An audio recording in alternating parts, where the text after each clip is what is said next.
What's up, Hello. everybody? Welcome. I'm going to find us online real quick, make sure this is working this time. Happy Thursday. Happy Thursday. We realized a little earlier when we were getting started that we had a stretching class we needed to go to, so we jetted on out of here. Oh, there we are. Yeah, stretch All right. class. Can I borrow your headphones? Yes. Thank you. As you're tuning in, we'd love to know, number one, where you're choosing to tune in from. Number two, we'd love to know 3 things you are grateful for. What are you grateful for? If you wouldn't mind to jot it down right down there in the comment section. Number one, where you're tuning in from. Number two, love to know 3 things you in Facebook world are grateful for this evening, this morning, this afternoon, wherever you're tuning in from. Welcome to our good friends in Australia. Good bright morning to you. What's good up, evening Australia? here in the U.S. Good afternoon. Where's afternoon? Fiji? As you're tuning in, welcome. Today we're talking about discovering your partner's love map, which is a really interesting topic my wife brought to the table for us today. Yeah, Would love you like maps. to tell them about it a little? You're going to. Okay, I will tell you about it a little. As you're tuning in the comment section, love to know, number one, where you're tuning in from. Number two, I'd love to know 3 things you are grateful for. Let's see. I do see that number ticking up. Welcome. I'm super grateful for my health. I'm super grateful for our love. And I'm super grateful for our friends and family and all the support and all of the love that they send us. And I'm grateful for our puppy. What are you guys grateful for? Grateful for snuggles in the morning and at night. Well, that's super sweet. What? I just wanted to share what I'm grateful for. I know. I said it's super sweet. Thank you. So as you're tuning in, love to know, number one, where you're tuning in from. Number two, I'd love to know 3 things you're grateful for out there in Facebook world. Right down there in the comment section. Let's see who decided to join us this evening. Let me share this really quick. So talking about discovering your partner's love map, what we're talking about is some very simple things that you're going to want to know about your significant other or your partner or your lover or the person you're spending a whole lot of time with. And the reason you want to know these things about them is because it helps you understand their world. It helps you understand what they're interested in, what they're excited about, what they're stressed about, what they're curious about.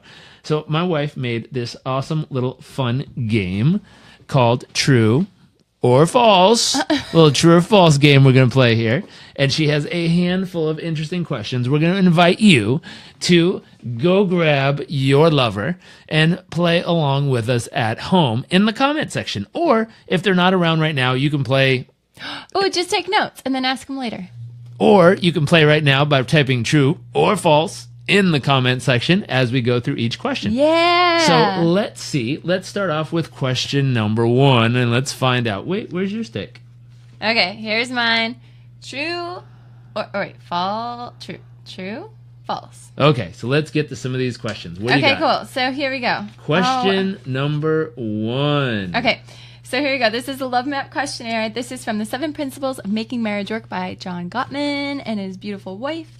And this is by giving honest answers to the following questions, you will get a sense of quality of your current love maps. For the most accurate reading of how your marriage is doing, on the first principle, both of you should complete the following. So what we're going to do is we're going to go through each one of these statements. There's about 20 of them. Take notes. Let us know in the comments below whether it's true or false for you.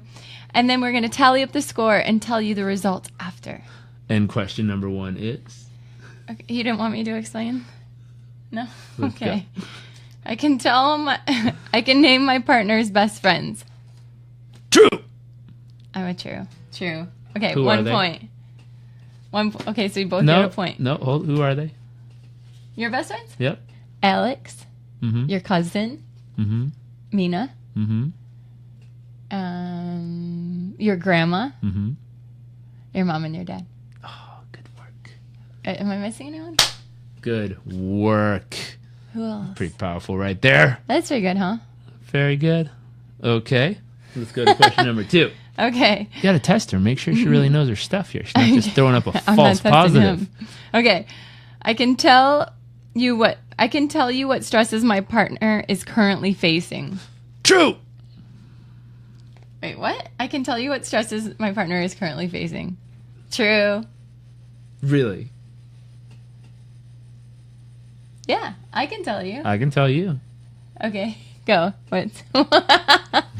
What's currently stressing me? Sometimes not being as far ahead on all the amazing businesses you've started. You nailed it. Man, I didn't think you were going to get that one so easily. Good job. Wait, did you hear me talking about it this morning? Sometimes working on different personal stuff. I know you were working on your skin being more clear. Yeah. And sometimes that bugs you. Okay. Yes. Okay. Great job. Awesome. I know the name of some of the people who have been irritating my partner lately. True. People? People. She's a lover of people. I'm not so sure who irritates her. I'm going to say false on this one because I'm not sure who irritates my wife. She kind of loves everybody. Well, maybe that's the answer. Maybe the answer is there isn't anyone, so you know that there isn't anyone. True. That's true. No, that's true. I don't have anyone in my life that's annoying me right now. Carlos, what's up, buddy? Welcome from Guatemala. Okay. Nice to see you. So what we're doing right now, if you guys are just joining us, we're doing the Love Maps questionnaire, and we're going through a bunch of questions and rating. And so it's true or false, and then we're taking a score at the end to figure out how solid our love maps are for each other. And we encourage you to do the same. Either watch us later with your significant other, or play along with us. Okay, so next one. I can tell you some of my partner's life dreams. True. True. For sure. What are they? Your life dreams? Yeah. You want to one day, you would like... I was going to make up something. I laugh at what I was going to make up before I even share it. Okay, your life dreams would be, to leave a positive impact in the world, creating a ripple to bring your life to, there's so many. There's like building hospitals in other countries and schools in other countries. There is donating a substantial amount of our income currently and even more in the future. There is taking our family and friends on beautiful experiences, some we're doing now. And I would say to leave a love legacy. Okay, she gets a true on that one. Good work. Did I miss anything? I think like the ripple, the positive impact, the ripple, and the number of people that you will serve is probably one of the biggest ones. Good one. Yeah? Good one. Okay. What's the next question? Am I missing any? What's the next question? Okay. The next question is, I'm very familiar with my partner's religious beliefs and ideas. True. True. Okay, cool. I can tell you about my partner's basic philosophy of life. True. True. True. So, her basic philosophy. Yeah, tell me. Sometimes I wonder if I know. I was just kidding. Her basic philosophy for life. I'm trying to think of the right words to sum it up. It's love is most important. Because you can have money, you can have cars, you can have stuff, but no matter how much you have or don't have, if you have love, you have everything. Woo, nailed it. Dang, much. And the other part is always be someone who's adding or helping, always be helpful. Meaning if you see something that someone needs help with, like grab a shovel and help. Don't just sit there and stare. So I think those are two really core philosophies for life. Nailed it. Okay, cool. Do you guys know your partner's Kelly, philosophy nice to see you. life? I love positive ripples. Very nice. Yeah. How are y'all doing? Do you guys know hopefully you're getting a bunch of trues here. This is a fun one, and if you don't know it, that's okay. You can. This is how you grow, right? So like explore, like, actually, I don't totally know that one very well, and then you just like tell me about it. Like this is exciting. Kermit, what's up, buddy? Nice to see you. Hello. All right, cool. Next one is I can list the relatives my partner likes least. Ooh. True. Now, I'm not going to say this out loud on something like this because if the likelihood that this recording gets to that person, I think we will hear a lot more about this. So we're going to go on to the next question. I think it's like, I mean, To say Go on. likes No, least? Don't Okay. justify it. Move on. No, Next I'm just saying we question. love them. We just love some more than You others. Just get kidding. some of the Okay. loved one. I know my partner's favorite music. Oh, true and true. Really? Really? What's my favorite music? Your favorite music. I'm going to knock this out of the park. Favorite song of all time? No, it's favorite. It doesn't say favorite song of all time. It says favorite music. Your favorite music is music. Two things. One, when you can hear the artist singing from the depths of their soul. That is like one of your favorites. True. The other one is like any, like just, I would say one that helps convey or tell like a really beautiful story. You'll often think of like, it just evokes really strong emotion. So say if like, it's not necessarily, I should just stop with the soul one. I knocked it out. False. That's not true. What are you Says false. talking about? Says false. Says false. Says not true. No, False. You don't like when music you don't like when music Listen. tells a great story and evokes a lot of emotion. Evokes a lot of emotion and is from the soul. True. Yeah, that's what I said. Second part. False. What was the second part? You don't even remember what the second part was that I said. It's true. You're like, okay. Anyways. Part of my wife's life's philosophy. She doesn't like getting No. told false. No, because I knew I'm right on this one. Okay. I can list my partner's favorite 3 movies. Ooh, all 3? I'm gonna have to go false on that one. We got some love map work to do on that one. Favorite 3 Oh, movies? you know one of them. Okay. Wall-E is one of my favorites. Okay, one of your favorites is Gladiator. That's true. Oh, okay. We got one. We got got a one half out of point. 3. You got to work on Okay. those other 2. All right. My spouse is familiar with my current stresses. Yeah, true. Yeah. We just Didn't covered we that. just do that one? That's like a freebie. Woo woo. Yay Ding. for free points. Okay. I know the 3 most special times in my partner's life. 3 most Ooh. special 1, times. 2, 3, 4, 5, 6, 7, 8, 9, 10. Let's hear them. What do you got? 3 most special times in my Semester at partner's sea. life. That's pretty special. Yeah, it is.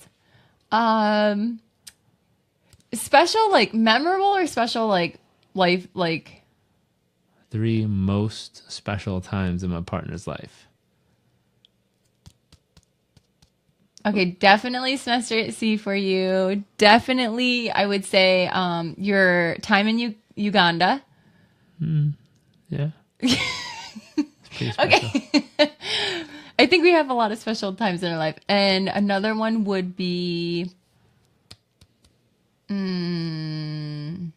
just special times with like your family. I think like your mom, dad, grandma, your cousins, I think are special times. I'd say probably marrying the love of my life. Oh, yeah.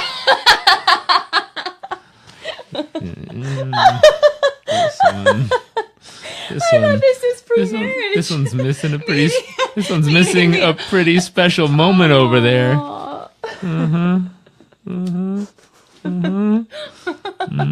Whoops. Okay. Learning what you qualify as special. Okay. I thought it was like Listen, pre-me. the most special. I thought time it was in my pre-me. life Okay. was meeting a very special person. What was that was the most special My time. wife. She's very special. Okay. Oh, thanks, Mish. Very special. Man, I'm turning red. Dang it. Okay. My spouse is familiar with my... Oh, wait. I already read that one. Sorry. I can read, people. I can read. Okay. Next one is... I can tell you the most stressful thing that happened to my partner as a child. Yes, I definitely can. Ooh. True. The most stressful thing?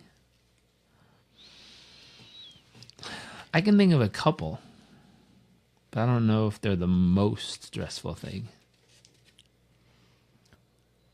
I need to learn this one. I'm gonna say false on this. I don't know if I quite know. What do you think? You want me to tell you? Yeah. Or do you know? I know Hold on, that let me you see know if I can one. think. The most Stressful is the such a funny word as a most kid. stressful thing as a child. We're doing the Love Maps questionnaire by John Gottman and scoring how well we know each other's love maps. So far we're doing pretty good. Yeah, here's It's what's just true fun. or false. Get a point for each one that you get right. Here's what's fun. That you get true. If you caught us in the middle of this video, as soon as we're done, go back with your lover, spouse, partner, Yes. watch the whole thing, and do the questions yourself and figure Yeah. out how many true or falses you actually can answer. And if you're watching, put true or false. We'd love to hear. There's no shame. If you don't know it, it just means it's an opportunity to learn more about each other. Like, so Jairek. Go on. So, wait, so you don't think that you know the most stressful time as a child for me? No. Okay. Do I tell you? Or Yeah. just say no? Okay.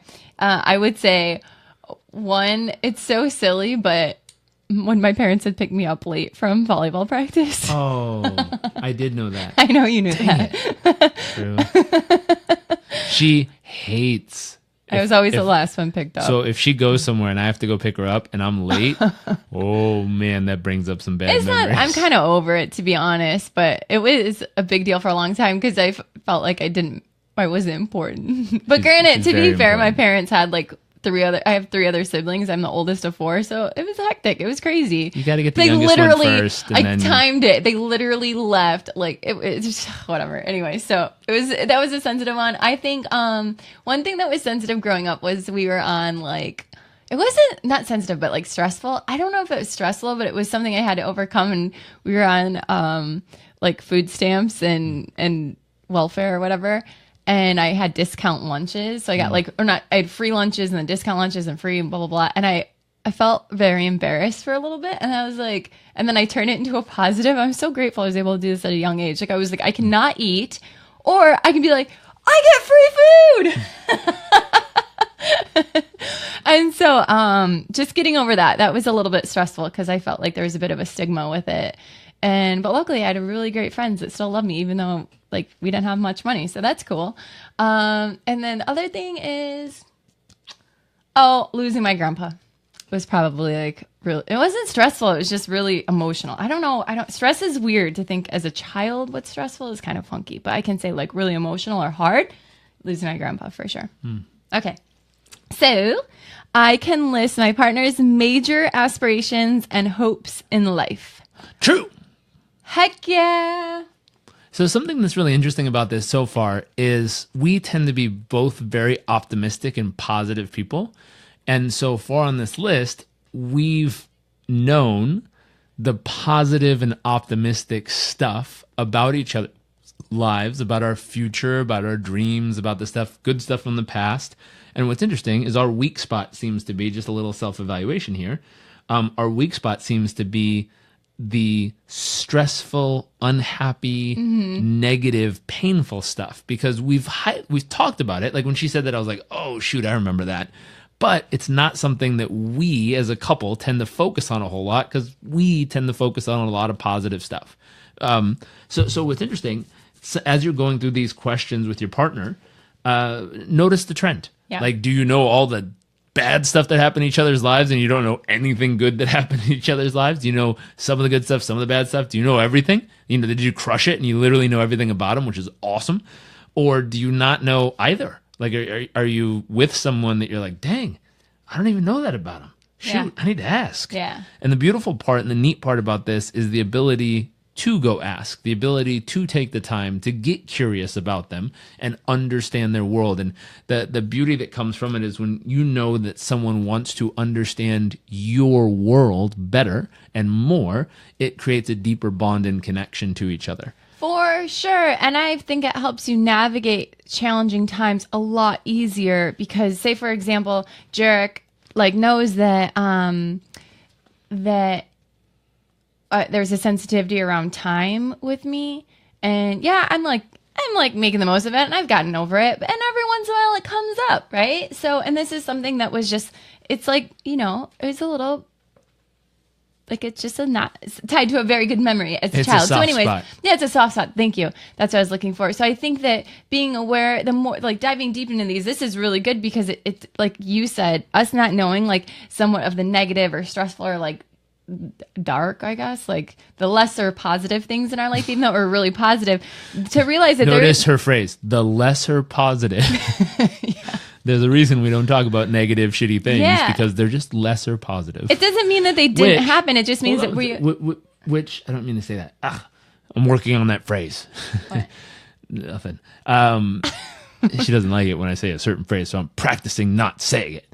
The thought of realizing that there's something that we gloss over, and to think into the future and say, are there going to be more negative moments? Are there going to be more hard times or really shitty moments in life? And the God honest truth is, yeah, there's going to be. Yeah. And therefore, realizing you don't have to just gloss over them and pretend like they're not there. At the same time, you don't have to get caught up in them and just divulge and feeling them and constantly going on and on about them.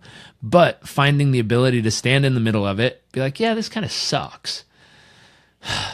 Be okay with it, and then move on. That ability becomes a really great strength for everybody. I did a Facebook Live yesterday. If you didn't catch it, it was calling, storms are part of the process. Now, I don't know if I manifested a storm because last night we had probably one of the craziest storms here in Tampa. Yeah. Like, I thought Zeus was standing outside of our frickin' window throwing lightning bolts and thunder at our wall. I'm pretty sure the walls were shaking at some point based on the lightning and thunder that's hitting. It's pretty remarkable. And that concept, though, of really, truly realizing storms are part of the process. Like, you're going to hit crap moments in life. There's going to be moments where you don't feel good. There's going to be moments where your relationship breaks down. There's going to be moments where your health breaks down. And realizing those are part of the process and learning to just be really comfortable in that is a really important thing. And it helps a lot of people to realize, don't freak out. It's not crazy. It's not wrong. It's just like, you're human. Hey, part of the process. This sucks. Let's just learn how to enjoy the suck. Yeah. Enjoy the craziness of the ugly moment, and then This too shall laugh pass. about it and move through it. Yeah, and I think that knowing that they're like any storm, there's remnants afterwards, right? So, and those might be like the soft spots or the wounds, and how to compassionately pour love into it and not. Nicole says, "Understand their world." I love that. Nathan, what is up, buddy? Where in the world are you? This is my best friend from growing up as a little kid. Oh, hi, Nathan. He said, "Love to see you're super fun and into the positive and awesome marriage." Thanks, man. Thank you. Not all positive and awesome all the time, but we work really hard at it, and It's pretty awesome. we're trying to share stuff we've been reading and learning about with everybody to hopefully help more people do more awesome too. I hope you guys are doing really well. Alex, you guys are funny in a positive way. Good chemistry. Hey, we go best. Gracias. Sean, what's up, buddy? Nice to see you. Groton, Connecticut, Navy. Nice. I'll look up what part of Connecticut that is and see if sometime we can come say hi. That'd Yeah. be cool. You guys are too cute. Thanks, Sean. What's up, buddy? Sean, nice to see you. Okay. What's our next question? Let's see. I know I can list my partner's major aspirations and hopes in life. We got that. True. Some of these repeat. I kind of like it. My spouse, I know my partner's major current worries. True. True. I think Okay. there was a little worry about fertility. Yeah, like, Minor. I think, but okay, so yes There and was no. there was also a little worry about having the right hormones Yes, balanced. yes. True. Yeah. Fair enough. Yeah. But those are normal things. Okay. We're 30. I mean, one of us is a little older, but I'm 33. I like him young.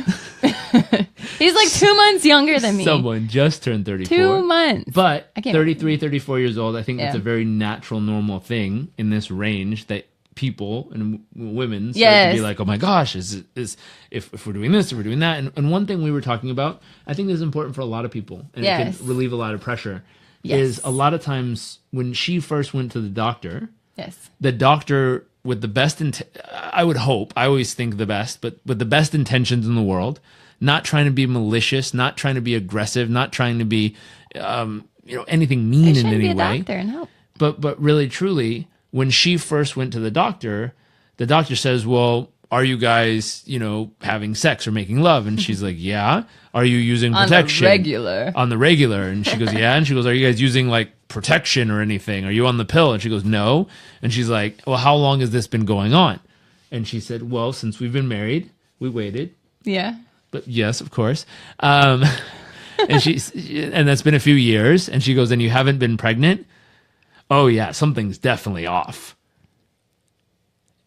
And when she came home and told me that, I was like, I'm going to go strangle this person. I'm a very kind human being, but no one in their right mind should tell another human being anything like that unless what their body is not they've capable done a of. test, they're looking at results, and they see actual lab work, and they see multiple of the same results on multiple different tests cross-referencing it. Unless you have that kind of research and you have that kind of information, you're literally guessing. The problem is, and there's only one problem with this that really gets under my skin, is when you give someone 5 extra years of education and you give them a white lab coat and you put doctor in front of their name, all of a sudden you hear something come out of their mouth and you believe, oh my God, it's the absolute truth. Yeah. They know everything, and it must be true if they're saying it. And I realize logically we don't believe that. We're like, no, they're just another human being who read some books a little bit longer than me and then had to go do some practice a little bit longer than me. Yeah. And I, don't get me wrong. I believe in doctors. I believe they're wonderful human beings. At the same time, the animalistic side of the caveman side of our brain, the logical side of our brain, when we get nervous and we go to a doctor and say, am I okay? And we give our faith to another human being in that position, it's not right for them to just take a guess and see what happens. It really, really, truly. And so for ladies specifically, or guys, if you know, you're a guy who goes and gets tested and they're like, well, something must be wrong down there if you've been having sex and you're not pregnant with your wife already. Nah, it's crap. I'd say, listen, and I'm very stubborn in this way, and stubborn to a fault. So hopefully don't be as stubborn as me, and don't be, you know, someone who just takes whatever they say from there. But, you know, I had a doctor tell me, according to your blood test, you have 55,000 parasites per 1 red blood cell. And if you don't take the medicine in 6 days, you're going to die. And I was like, please see you on day 7. And I walked out of the office. Then I thought about it, got a little bit more logical. And I was like, I might want to listen this time. Luckily I did. So knock on wood, I lived. But the same concept. I'm too stubborn, and I know that. Some people allow them to have way too much of a say in your life as a doctor. Question it, challenge it. Be like, hey, show me 3 different versions of this test that 3 different people do, and give me 3 different reference points that it's true. And please don't say anything on whether it's good, bad, right, wrong, better, or worse until you actually have some results that you can read. Please. Because I love your opinion. I just don't want your opinion being tossed at me that's going to determine how I feel about my body. Because there's a huge bunch of research done that shows whatever you believe about your body can come true. As you know, silly as that sounds, but it's a placebo effect. True. You know, you hand someone a sugar pill, but you tell them it's an Advil, and all of a sudden their headache goes away. Yeah. You hand someone a sugar pill, tell them it's a sleeping pill, and all of a sudden they have the best sleep of their entire life. And it's just a little sugar pill. There's nothing in it, but their mind tells them it is, and all of a sudden, boom, the chemical reaction happens. Same thing happens when someone says something's wrong with you, even though they never read test results and they're just taking a guess based on some random factor. So just a thought there, especially when it comes to fertility and stuff like this, because something we've seen is people will try to get pregnant again and again and again and again and again and again and again, and they'll get so stressed and so tense, and the doctor will say something's wrong, and you need to pay $50,000 to try this thing and $60,000 to try that thing, and they use all their damn money to do this stuff, and then it just won't work, and then they finally go, you know what? I'm just going to be at peace with it. And the moment that happens, they relax. Boom, they're pregnant. Yeah. Or the moment they go, I'm just going to adopt. So they go adopt, and then boom, they're double pregnant. Yeah. And you're like, what the heck? And all it was them letting go of the fact that something was wrong and being at peace with it. And in that moment, once they relax their freaking nervous system, the body does what it's supposed to do, and all of a sudden, bam, it works great. Yeah. So just a side thought there. Just you know, take that thought and words of encouragement. You know, hopefully use it if you know someone or you're going through that process yourself. Please keep strength and get a second and third opinion. Yeah, I love it. Last couple questions. What do we got? We're almost done. So I know.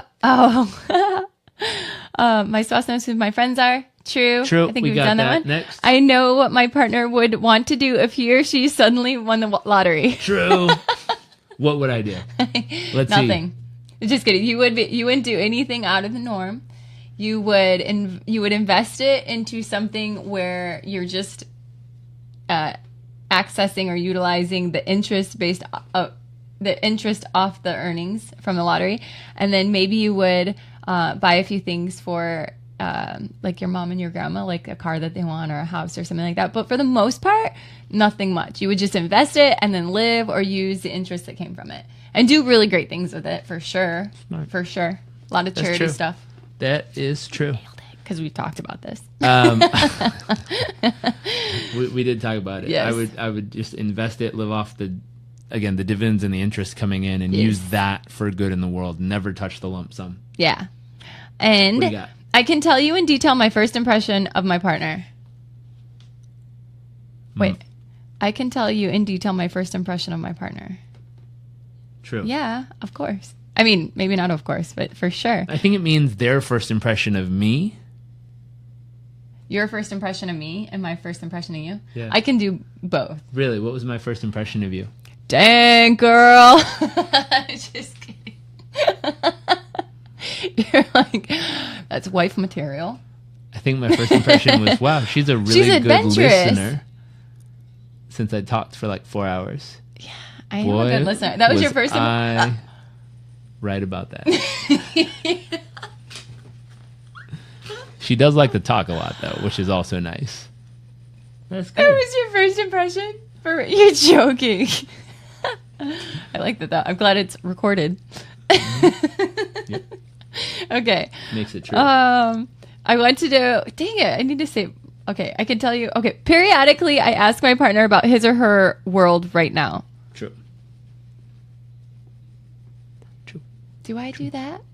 I always ask her, how was your day? Yeah, I totally do that. Mm-hmm. I do that, right? Yep. I might do that more. I feel like it's a fine line with girls because, like, when a guy asks a girl, there's a gazillion thoughts going on that we could share. But when a girl asks a guy, sometimes it can seem like she's like, we can go into like over analytical mode. So, like, I try to understand what's going on in your world and like, what's up? Yeah, I do a good job. I'm going to stay true for that. Did you want to say something? There's something we'll come back to. Okay, cool. Sean, we will get to your question in just a couple minutes. Yes. I feel that my partner knows me pretty well. True. Just kidding.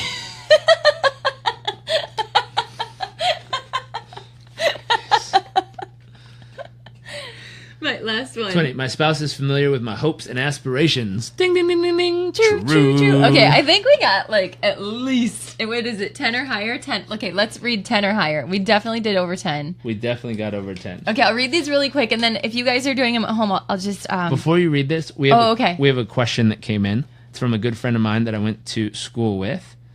It says, what would you suggest I do to try and salvage my marriage if it's on the rocks? Would like to get your opinion.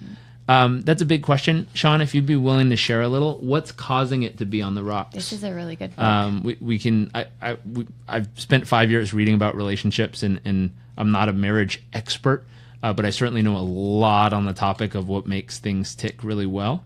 So if you can share with us what's causing it to be on the rocks, either what she's saying or what you're saying or what the feeling is, I might be able to help give a few pointers of at least where to go for the resources.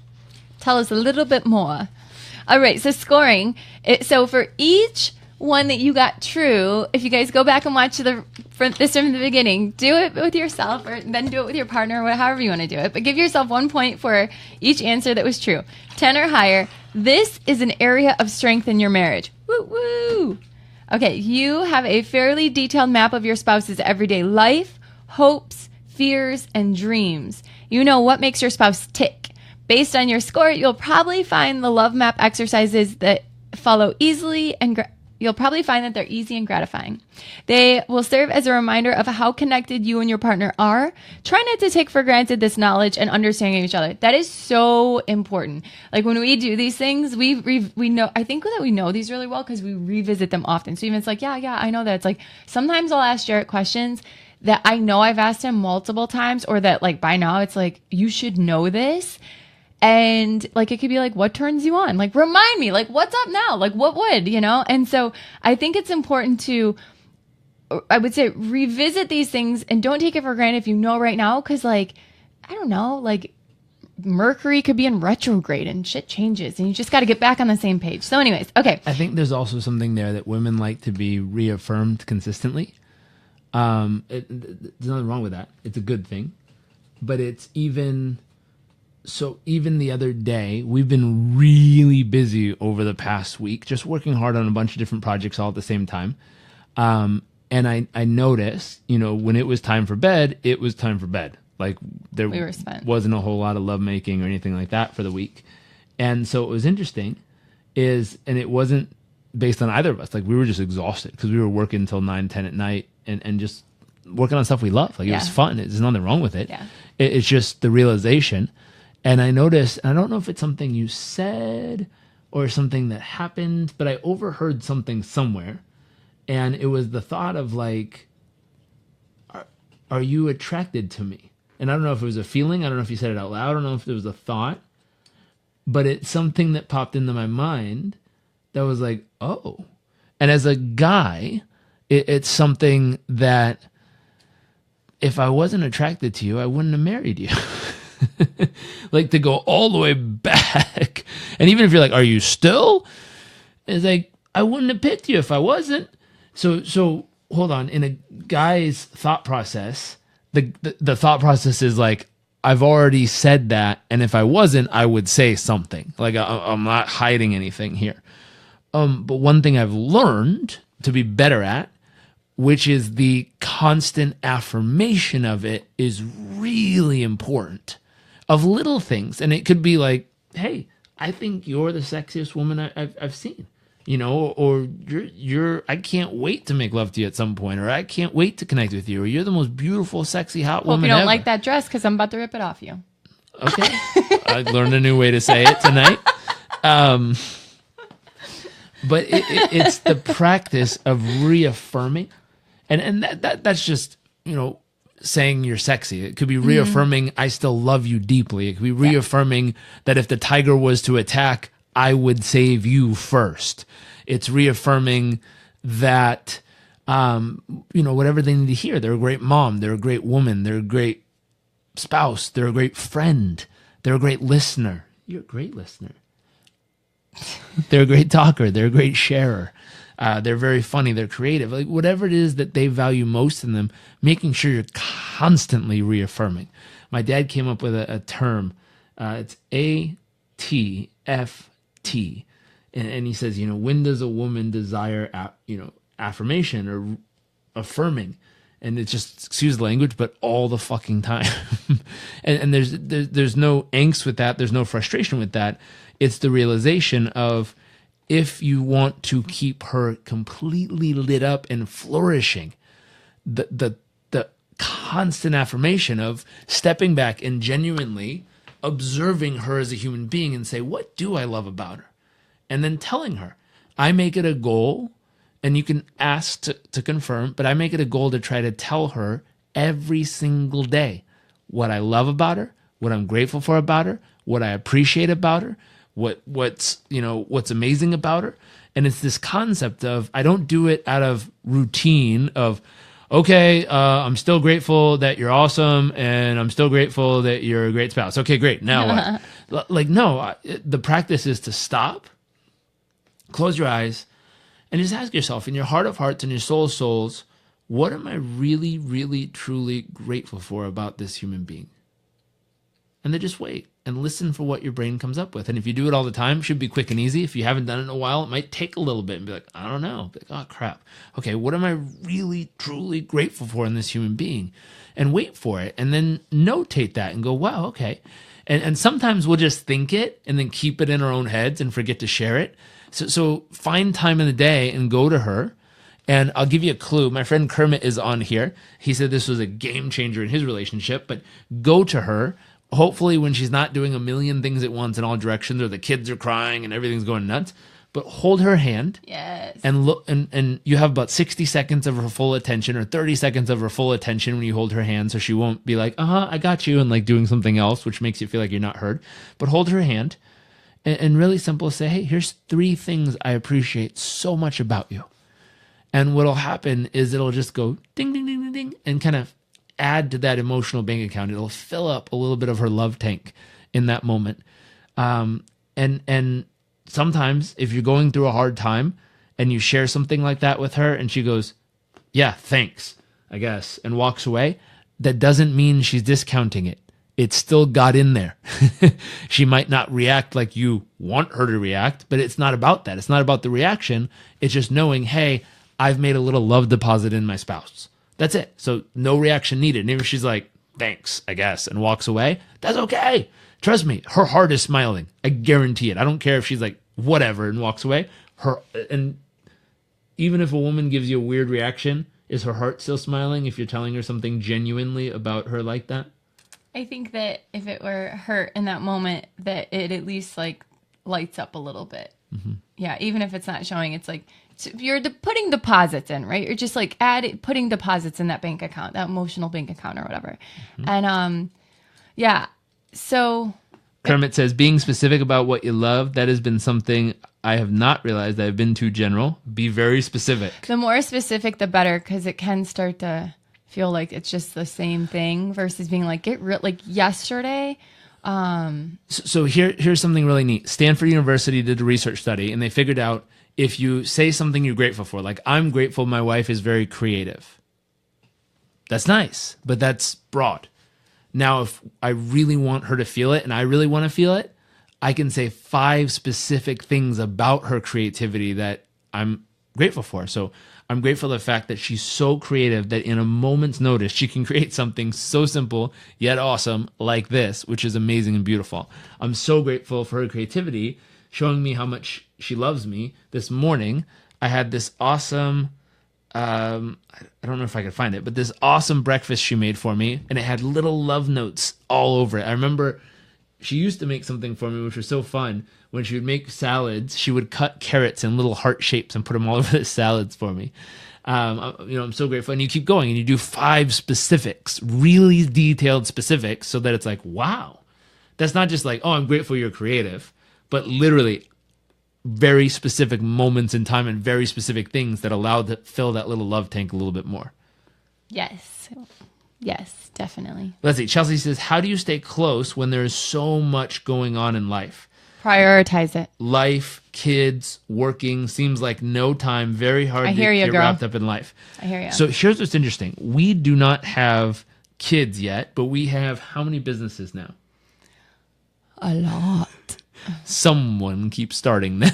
Yeah. And they're doing great, too. We have a handful of businesses, and we have a puppy and a demanding schedule. And, everyone's life is different. You can't compare it. Everyone is under...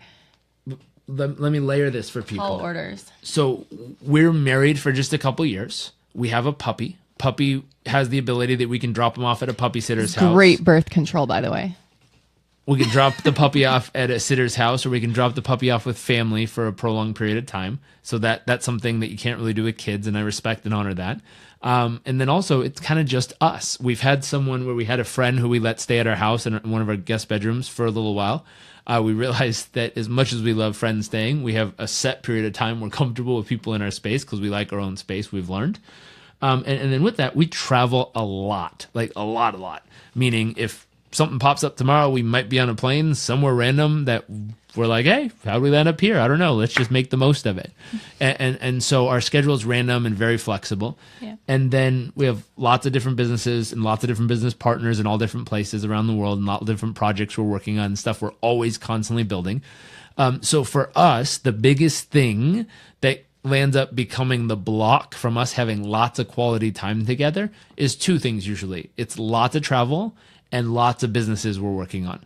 And so what'll happen is we'll end up working till 11 at night and then go, oh my God, I'm exhausted, I need to go to bed.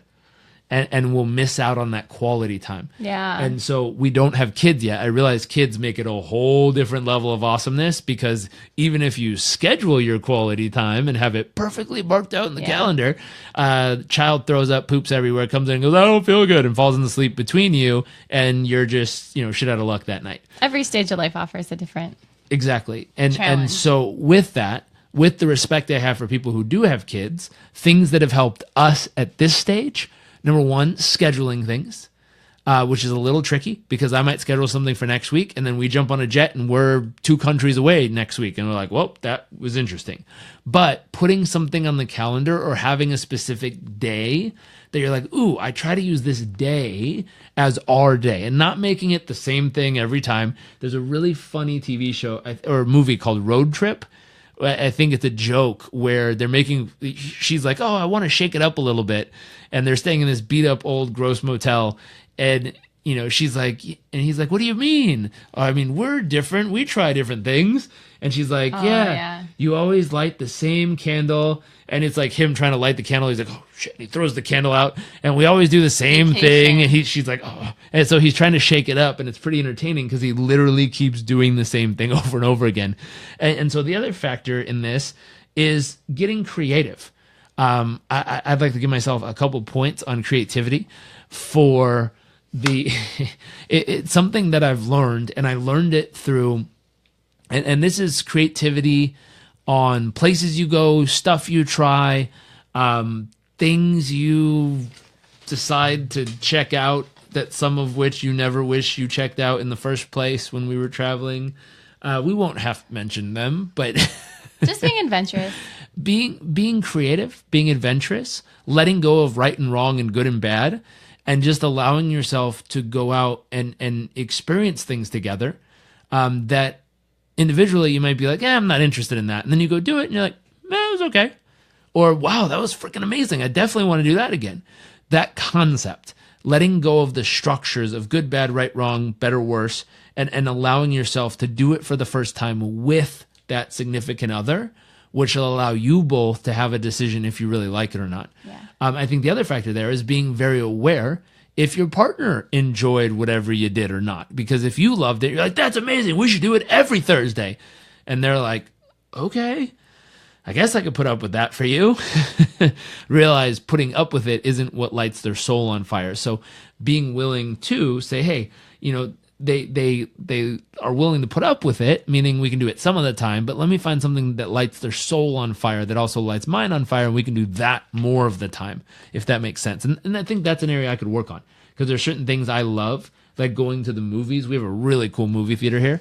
I love going to the movies on a Thursday night for our date night, so I could just bliss out, relax, and sit next to my wife and snuggle and watch a great movie. And before we met, my wife didn't ever go to a movie. So I realized that she doesn't tolerate it. She enjoys it some of the time, and she's learned. I enjoy it because you enjoy it. Exactly.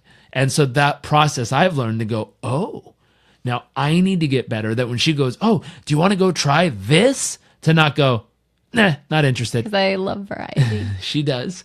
And so believe it or not, this week she did that. She came to me, and there's always a class I like to go to for yoga on Tuesdays. And she came in and she's like, do you want to try a different one tonight? And every ounce of my nervous system was like... I meant to say thank you for that. I was But every ounce of my nervous system was like, no, I really don't. I want to go to my yoga class because I like that one. It's relaxing. I get to just lie there, bliss out. I normally fall asleep. I probably snore a little in the class, which they all laugh about, but I don't care because it's very relaxing. Yeah. Now, here's what's wild. I said, you know what? I'm going to fight that instinct in my body because she's willing to do that for me. I'm going to be willing to do do it for her. And this is a stupid example because it's not that hard to say yes to, but it's a beautiful example of realizing, hey, she's willing to do something for me. I'm going to be willing to do something for her. And that was as for often you as I too. can. And believe it or not, it was for me. So it was me being a little stubborn. I was like, so I know you we went to this this class and I landed up loving it. We just went back again tonight and I was like, this guy's freaking amazing. He wanted to go again. Like, I really enjoy this guy. But the concept of... I got stuck in my box. Yeah. There's a certain little way I liked doing it, and I didn't want to go outside of that box. And I was like, but I knew she likes that variety. So the ability to fight my own nervous system. I so appreciate because up here, logically, I knew I should be saying yes, but in my nervous system, it was like, no. So fight your own nervous system and be like, hey, it's for them, and do it. And just practice going back and forth. And as long as you both practice that and you're both trying to give, it's a beautiful process. Where it gets fucked up real fast is when one person constantly is trying to take and the other one's willing to give. And that's where shit breaks down really quickly. Excuse the language, but it's God honest true. Or where people grow apart because they don't even want to partake in what is interesting or exciting for their partner. Chelsea says businesses are another kid. Probably. Oh. So if that's the case, we've got a freaking football team that we're raising here. We've got like 6 or 7 kids going right now. Yeah. As far as businesses are concerned, which keeps us busy. But we have to realize, A, we got to plan it. So you got to pick dates and times and schedule it in. B, this is something else that I've learned really important.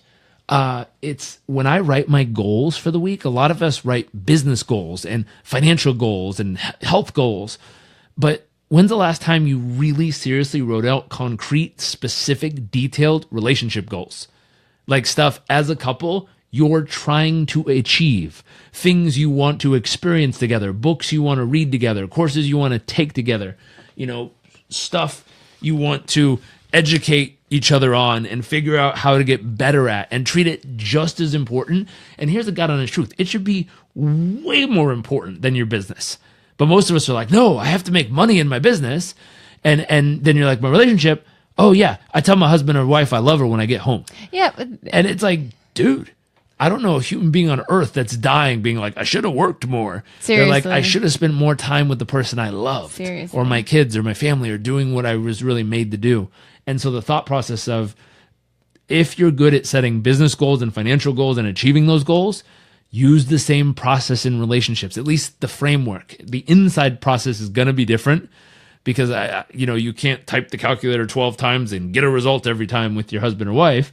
So you're going to have to learn how to be flexible and nimble, but the practice of setting consistent goals of things you want to experience together, accomplish together, how you want to help build each other, what you want to give to that person or what you want to do. Some of the goals I set consistently are trying to find a way to make my wife's dreams come true. So I know some of her dreams and I literally work every week. I read aloud my goals, and some of my goals are I want to help make her dream come true. So I save money for her dreams. I always pay attention to opportunities. Like one of her heroes growing up happened to be Gabby Reese, the volleyball player. She was in Tampa shooting a home shopping network thing for shoes or something. I happen to know someone who also does that. And I was like, holy hell, this is a moment. Like I might be able to make a connection. So all of a sudden I was going berserk over here, calling people, trying to call in favors and everything. I'm like, can you get a note to Gabby to tell her I'd love to talk with her? If I have to put her, if I have to blast out her stuff to our community, I don't care. Like, what can I offer of value? I'd love to get a volleyball or a picture or a sandal signed just as a gift for my wife. And the only reason that's important to me is I know that's a lifelong hero of hers, and a dream has always been to meet her.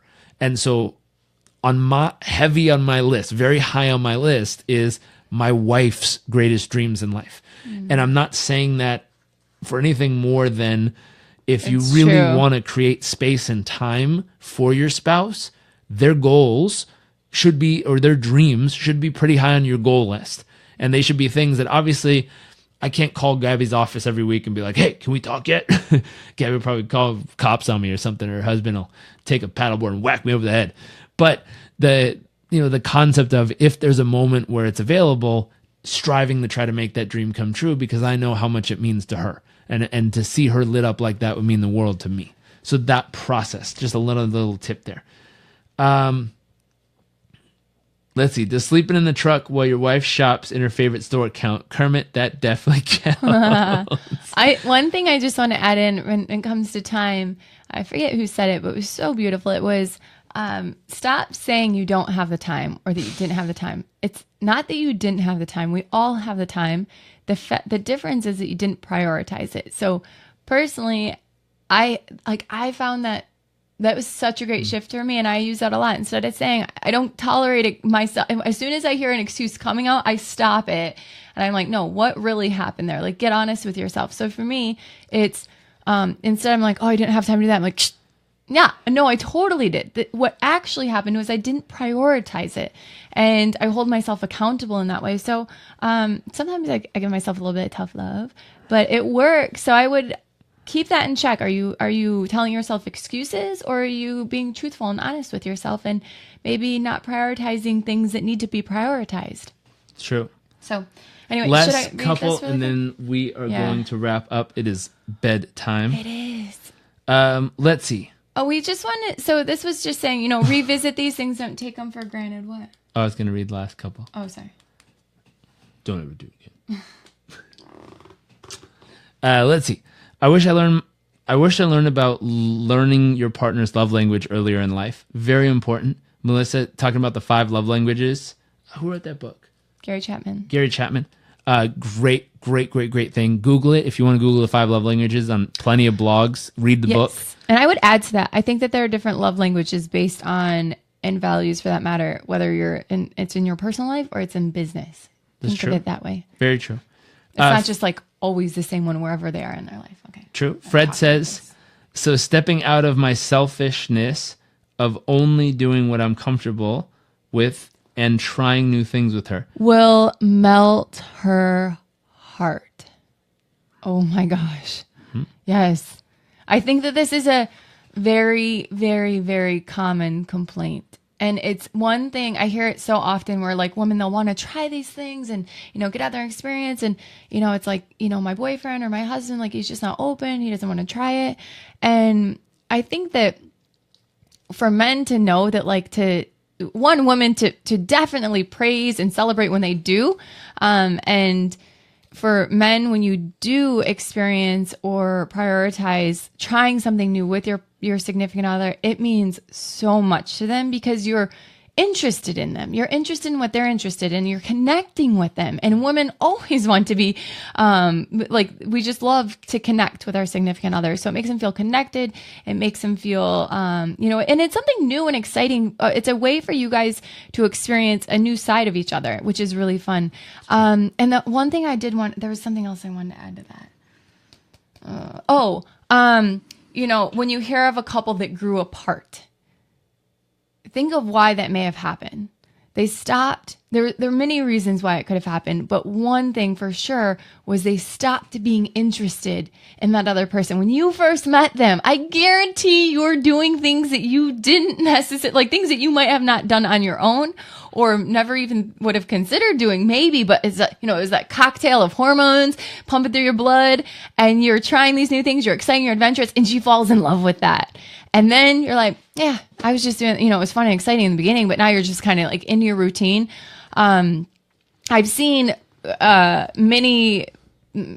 people get kind of rigid in their way. And personally, I've made a note to myself. I haven't equated that rigidness and being stuck in their way as happiness. Like maybe they're okay and they're comfortable, but they're not necessarily like ecstatic with life. And there's not passion and excitement and that aliveness in their relationship. And that's because it's become stagnant and comfortable versus like tapping into areas that this is so common actually with couples that grow apart. It's like, well, or why they cheat. I think I was reading, it was like why they cheat. They felt alive in that moment. Bring that to your relationship. You don't need to go outside of your relationship. Bring that aliveness to your relationship. And you do that by trying new things together.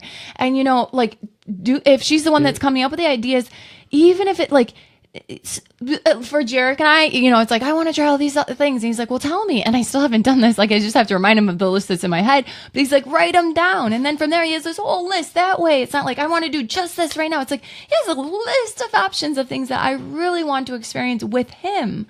I could do them on my own, but he's my favorite person. He's my number one. I want to do them with him. And she wants to do those things with you. So to keep the passion alive, to feel alive in your relationship, to feel connected together, share those lists of things that you would love to experience in your relationship or together in life, in your city or wherever, and then start doing them. That's exciting. Anyway, I'm starving.